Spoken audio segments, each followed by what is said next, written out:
Bill Maher scolds left's refusal to admit racial, social progress in America. We've come a long way, baby. Liberals seem to forget how bad the bad old days really were, the HBO star says. Real-time host Bill Maher closed his show Friday night by knocking liberals who refuse to acknowledge the progress on racial and social issues that's been made in America.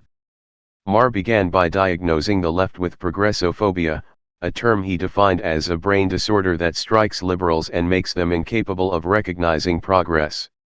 If you think America is more racist now than ever, more sexist than before women could vote and more homophobic than when BJS were a felony, you have progressophobia and should adjust your mask because it's covering your eyes, Maher told his viewers.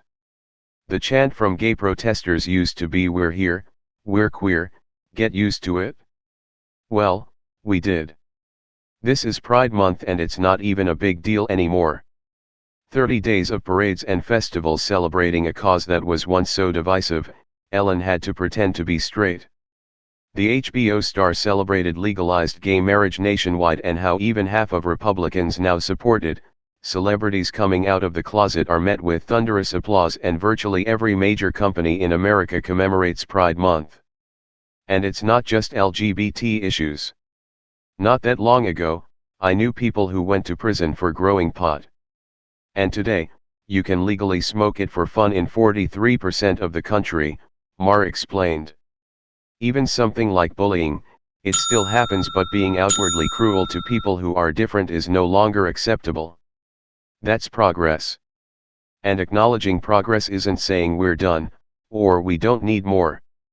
And being gloomier doesn't make you a better person. Maher pointed out how only 4% of Americans approved of interracial marriage in 1958 and how Gallup stopped polling the question in 2013 since 87% of the population supports it, calling it a sea change from his childhood. He cited stats of companies that show 47 to 55% of their employees are people of color, joking that they are desperate to look like their TV commercials.